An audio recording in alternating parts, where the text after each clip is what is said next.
سورہ بقرہ کا آخری رکوع ہے، اس کی بہت فضیلت ہے۔ فرمایا جو رات کو سورہ بقرہ کی آخری آیتیں پڑھ کر سو جائے تو یہ آیتیں اس کے لیے کافی ہیں۔ ہر ناگہانی آفتوں سے، ہر مصیبت سے بچانے کے لیے یہ آیتیں اس کے لیے کافی ہیں۔ حضرت عبداللہ بن عباس رضی اللہ تعالی عنہما کا قول ہے کہ جو رات کو سورہ بقرہ کی آخری آیتیں پڑھ لے اسے پوری رات عبادت کا ثواب دیا جاتا ہے۔ للہ ما فی السماوات، اللہ ہی کے لیے ہے جو کچھ آسمانوں میں ہے، وما فی الارض، اور جو کچھ زمین میں ہے۔ اس آخری رکوع کی ایک اور فضیلت یاد آئی کہ جب میت کو دفنا دیں تو سرہانے کھڑے ہو کر سورہ بقرہ پہلا رکوع مفلحون تک سورہ بقرہ کی 5 آیتیں پڑھی جائیں اور پاؤں کی طرف کھڑے ہو کر سورہ بقرہ کا آخری رکوع پڑھا جائے، اللہ تعالیٰ اس شخص کو عذاب قبر سے محفوظ فرمائے گا۔ وَإِن تُبْدُوا مَا فِي أَنفُسِكُمْ، اور جو کچھ تمہارے دل میں ہے وہ تم ظاہر کرو، او تخفوہ، یا تم اسے چھپاؤ، یحاسبکم بہ اللہ، اللہ تعالیٰ تمہارا اس پر حساب لے گا۔ فیغفر لمن یشاء، پس اللہ تعالیٰ بخش دے گا جسے وہ چاہے گا، ویعذب من یشاء، اور عذاب دے گا جسے وہ چاہے گا۔ واللہ علی کل شیء قدیر، اور اللہ ہر چاہت پر قادر ہے۔ جب یہ آیت کریمہ نازل ہوئی صحابہ کرام روتے ہوئے حضور اقدس صلی اللہ علیہ وآلہ وسلم کی بارگاہ میں حاضر ہوئے، کیونکہ اس آیت میں فرمایا گیا کہ تم اپنے دل کی باتیں ظاہر کرو یا نہ کرو، اللہ تعالیٰ اس پر حساب لے گا۔ تو صحابہ کرام نے عرض کی یا رسول اللہ صلی اللہ علیہ وسلم، ہمارا دل ہمارے قابو میں نہیں رہتا، بسا اوقات بعض خیالات آ جاتے ہیں، اگر ان پر بھی پکڑ ہوگی تو ہم کہاں جائیں گے؟ یہ صحابہ کرام نے گویا کہ ہمارے لیے آسانی پیدا فرمائی، وہ تو محفوظ ہیں، انہیں تو اللہ نے بلند مقام عطا فرمایا۔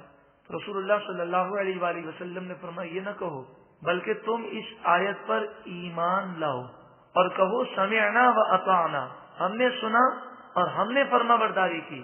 تم یہ کہو گے تو اللہ تعالیٰ آسانی فرما دے گا۔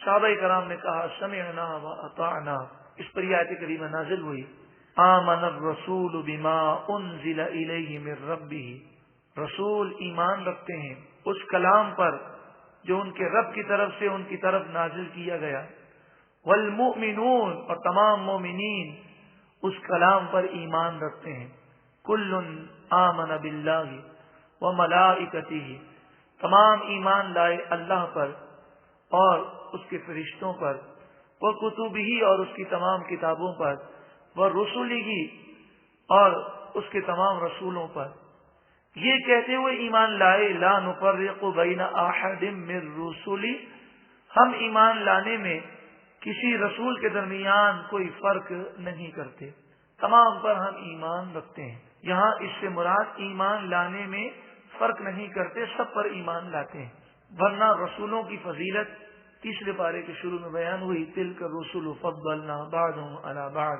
کہ بعض رسولوں کو بعض پر ہم نے فضیلت عطا فرمائی۔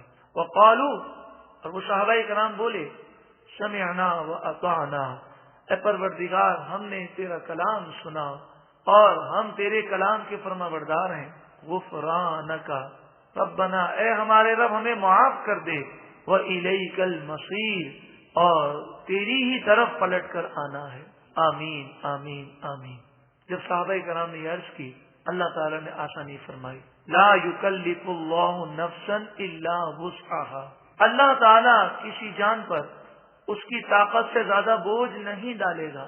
تو وہ وسوسے کہ جو انسان کے اختیار میں نہیں، وہ انہیں برا سمجھتا ہے، لیکن پھر بھی اگر ایسے خیالات آتے ہیں تو نبی کریم صلی اللہ علیہ وآلہ وسلم نے فرمایا اس پر پکڑ نہیں ہوگی، بس زبان پر وہ وسوسے نہ لائے، اور ان وسوسوں پر پریشان ہونا یہ سعادت کی بات ہے، مگر ان معنوں میں پریشان نہ ہو کہ میرے ایمان کا کیا ہوگا۔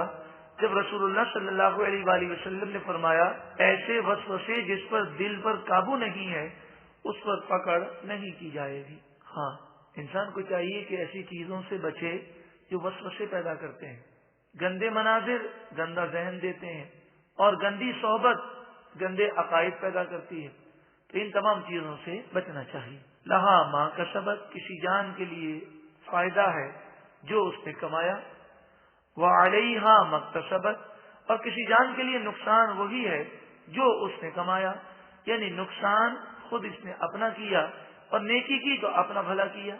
اب بڑی پیاری دعائیں ہیں، آخر میں ہاتھوں کو بلند کیجیے، ہم بھی رب العالمین کی بارگاہ میں ان الفاظ کے ساتھ دعا کرتے ہیں۔ ربنا، اے ہمارے رب، لا تؤاخذنا ان نسینا او اخطأنا، اگر ہم بھول جائیں یا خطا ہو جائے تو اے مالک و مولا تو ہماری پکڑ نہ فرما۔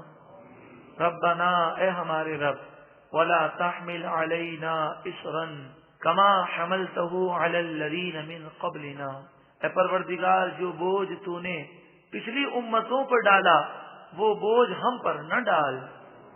ربنا، اے ہمارے رب، ولا تحملنا ما لا طاقت لنا به، ہم پر وہ بوجھ نہ ڈال کہ جس کو اٹھانے کی ہم میں طاقت نہیں۔ واعف عنا، اے پروردگار ہمیں معاف کر دے۔ واعف عنا، اے پروردگار ہمیں معاف کر دے۔ واعف عنا، اے پروردگار ہمیں معاف کر دے۔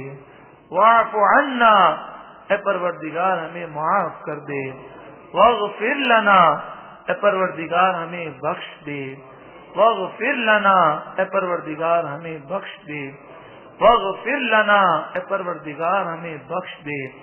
وارحمنا، اے مالک و مولا ہم پر رحم فرما۔ وارحمنا، اے مالک ہم پر رحم فرما۔ وارحمنا، اے مالک ہم پر رحم فرما۔ انت مولانا، تو ہی حقیقی مالک ہے، تو ہی حقیقی مددگار ہے، تو ہی حقیقی مولا ہے۔ فانصرنا، تو ہماری مدد فرما، علی القوم الکافرین، کافر قوم کے خلاف۔ اے پروردگار کشمیر، فلسطین، افغانستان، عراق اور جہاں جہاں مظلوم مسلمان ہیں انہیں فتح و نصرت عطا فرما اور دشمنان اسلام کو نیست و نابود فرما۔ آمین آمین آمین بجاہ النبی الامین صلی اللہ علیہ وسلم۔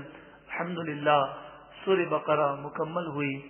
اللہ تعالیٰ کا جتنا شکر ادا کریں کم ہے۔ سورہ بقرہ کا آخری رکوع ہے، اس کی بہت فضیلت ہے۔ فرمایا جو رات کو سورہ بقرہ کی آخری آیتیں پڑھ کر سو جائے تو یہ آیتیں اس کے لیے کافی ہیں۔ ہر ناکام